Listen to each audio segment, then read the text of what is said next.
Hi guys, and welcome back to my channel. This is Too Cute for Cancer. My name is Jody, and I have been living with cancer for the last 20 years. I have been at stage 4 for the last, I just came up on my 7th year. At this present time, my scans are clean and clear.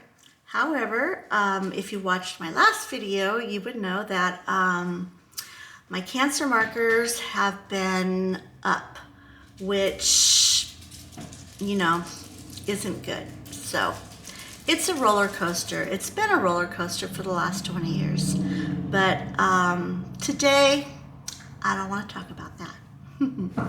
First, I want to tell you Happy Thanksgiving if you are in the States, and happy holiday for anybody outside of the States, because I know that there's different events. I think Hanukkah just ended. So happy whatever you're celebrating. First, I just had a delivery come. I made a decision about a year ago that I would start treating myself a little bit better in the clothing department.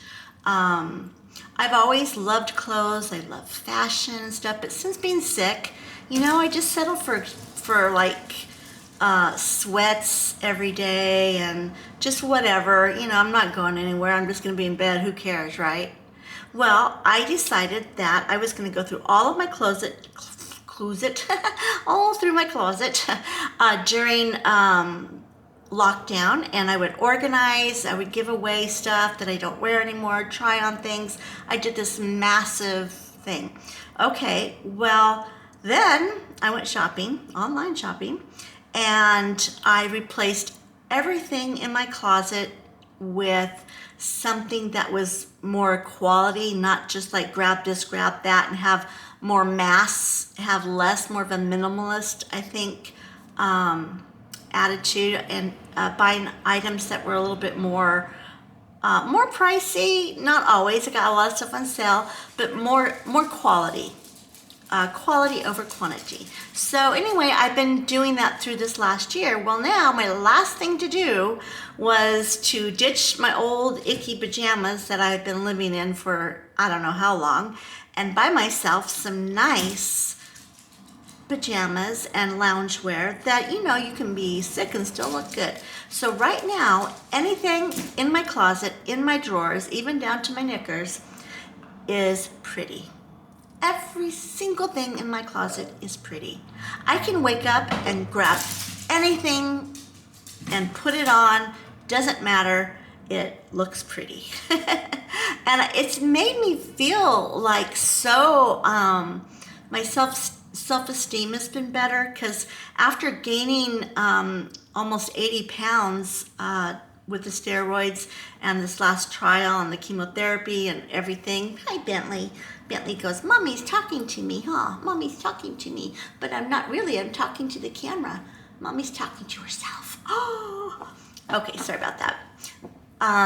So anyway, I got some really cool stuff. But the nicest thing that I think I've treated myself to is a pair of cashmere loungewear. And the color is just like so, I don't know, it's just not real fancy, but I thought it was pretty. But it's cashmere. And let me see if I can open it up. Bentley's trying to get into it. Anyway, it's nothing fancy, but there's the pants and this, and it's cashmere, and it feels, oh, so nice. Anyway, that was my last thing to complete my my remake of my wardrobe. So now onward to the topic for the day. Today I wanted to just kind of reflect and tell you guys why I'm thankful for cancer. I am not always happy that I have cancer. I would not choose to have cancer. And if I could go back and know what I know now, I would probably change some things, but I would not give cancer back, if that makes any sense. So, and I'm going to tell you why. before I had cancer, 4 little babies, 4 little kids, and happy household, active, very active in our church. I was a perfectionist. I had list for list things to do all the time. You know, the kids, I have like a basket for every room and a label on it. And at the end of every night, you got to put everything in that and put everything away. I mean, you know, the kids would say, oh my gosh, mom is making a list again. So that was kind of my personality. I just like, you know, maybe a little bit of a control freak. So there's that. And I always felt like I had to keep things really close to the chest so I could keep in control of things, because I felt like if I let go of any kind of control at all, everybody was going to fall apart, the family was going to fall apart, and my kids were going to be raised up and have to be in prison, and you know, my parents won't love me anymore. I mean, it just was a lot of stress on myself trying to always keep things so controlled. So you can imagine that when I found out, first my son was dying, second I have cancer, and then my husband lost his job, and my father-in-law passed away just like that of a heart attack, and we were all very close to him. And it just was a lot. I mean, God put me in that place so I could not, there was no way I could hang on at all by myself. There just isn't a way. I mean, I was just like, you know, it's like he would give me, he'd allow one thing to happen and I'd be like, I got this, get out of the way, I do this, I got this. And then I would do it. I would handle things. I'd be like, okay, let's do this, let's call the doctors, let's get this, let's do that. And then, boom, something else would happen. Until I was hit with cancer. And I don't believe God gave me cancer. God doesn't work that way. But I believe that He's allowed this to happen in my life. And He's given me the strength to continue with it. So when I got cancer, that's when I hit my knees. And that's what I want to tell you about. When I hit my knees. When I hit my knees, God gave me this enormous amount of peace. The day that we found out my son was dying, it was the worst day of my life. Sorry. As you can imagine, I couldn't do anything. I couldn't do anything. I was just so numb. And I had to go home and I had to take care of 3 other children.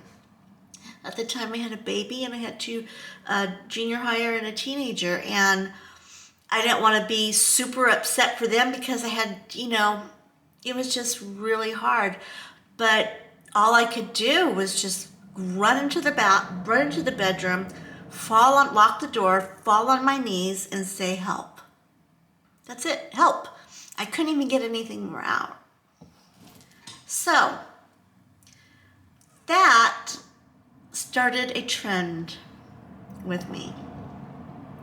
All control was taken away and all I could say was help.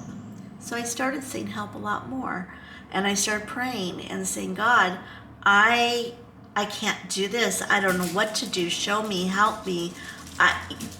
And guess what? He did. Every day I was given a little bit of strength. And He didn't just say like, okay, you're going to need this much strength because this is going to be really stinking hard. So I'm just going to give this to you right now. He didn't do that. He gave me a little bit at a time, daily, every little bit. And the reason I believe that He gave me just what I needed when I needed it is to keep me coming back and keeping me falling on my knees and asking for help and praying and trusting that God could give it to me. So that has been my story. That has been my everyday fall on my knees. I can't do it by myself. Some days are harder than others, and sometimes I say, I got this. You know what? I'm good. I'm feeling good. I'm going to do this. I'm going to do that. And then, you know what happens? I am hit with another diagnosis, or something happens, or, something just in life happens, like COVID happened, and it doesn't have to be a huge thing that happens to you to bring you to your knees. It's just, it just usually takes that for me. So I am thankful for cancer. I am thankful for all the things that have happened in my life thus far, because it has brought me to my knees and has brought me closer to God. And it has shown me that I have this enormous gift of power and comfort. And it's not me, it's God. So that's what I'm thankful for that. Now, I am thankful that cancer has given me a different perspective in life. I always felt like if you were late on a bill, or if you couldn't keep your car payments up or whatever, then you were pretty much a bad person, because after all, you made that commitment to buy those items. You better get in there and make sure you can pay for them. That was my before cancer.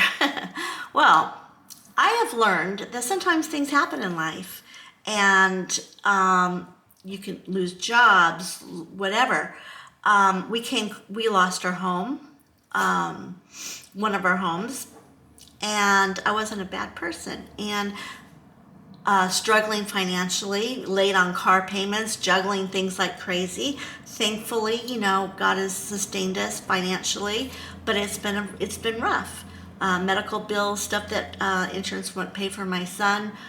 We would, out of pocket and just say, we'll worry about it later. Well, later came, he was gone, and we had all like $20,000 worth of debt. So, yeah. And you know what? I am so much more compassionate now towards other people, because things happen, and I am a lot more compassionate when I see people that are in need. I don't even ask.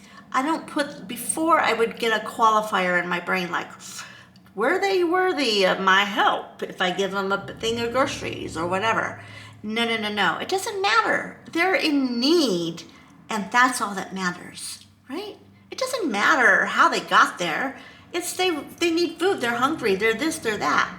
So compassion, I thank God, and I thank cancer for bringing that to me, giving me that view of compassion.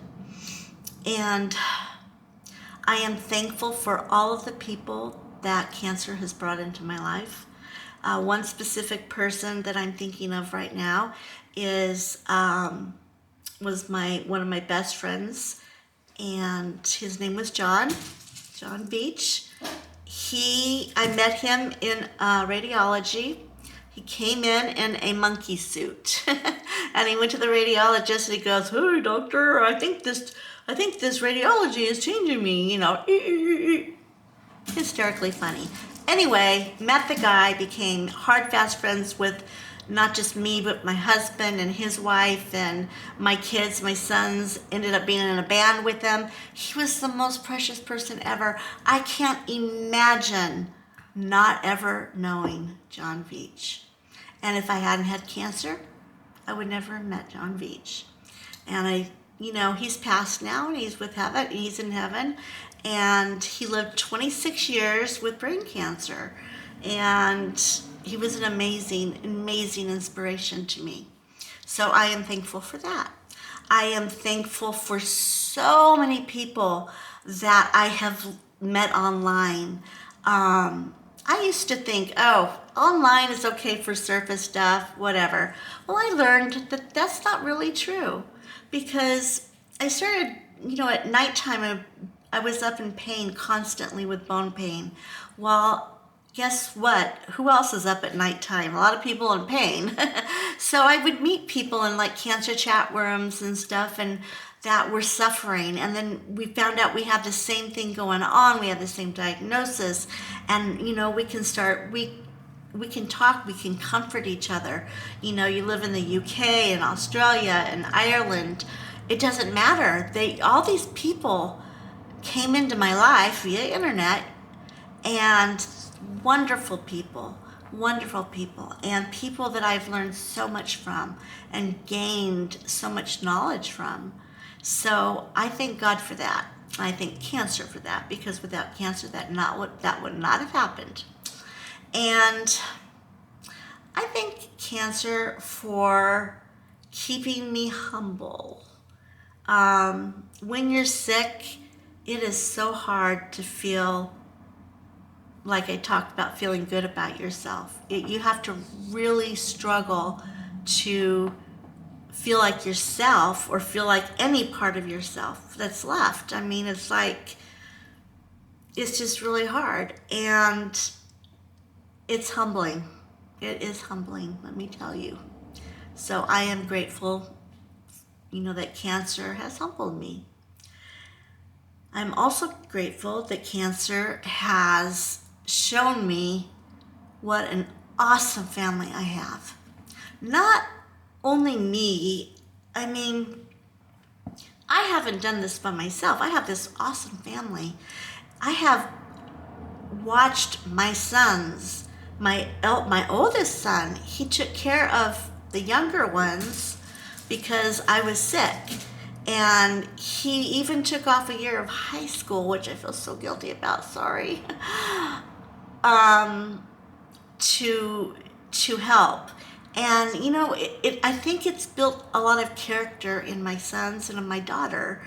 My daughter, until she got married and moved away, she was always my little caretaker and my best buddy and my shopping buddy.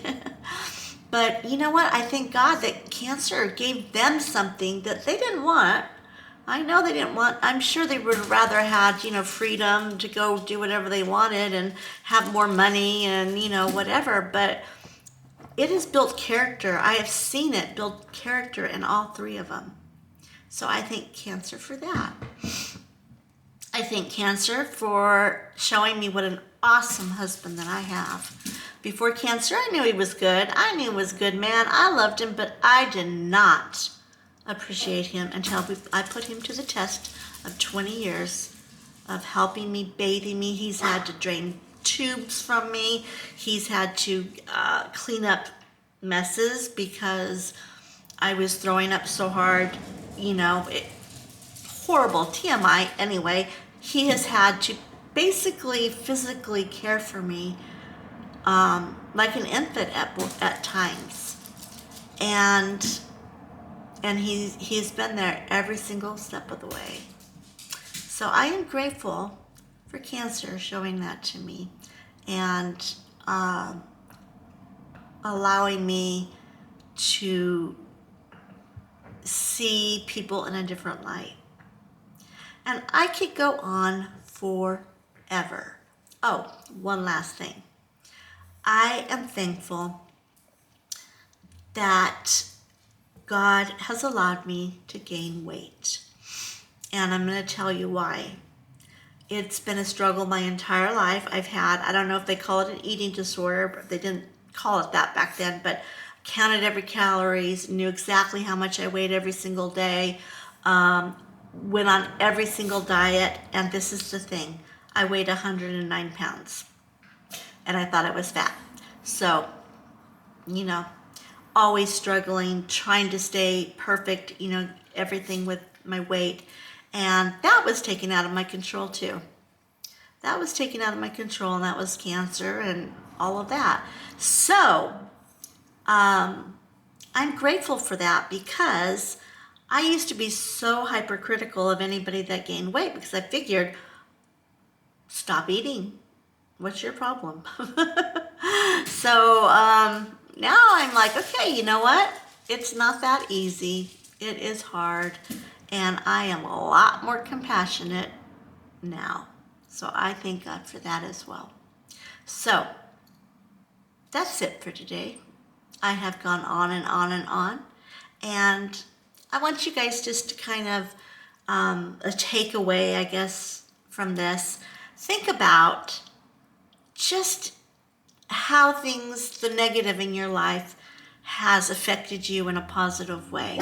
Maybe not right away. Maybe it's taken years. Maybe, but kind of try looking at things from a different perspective, just for a little bit. Write it down if you have to.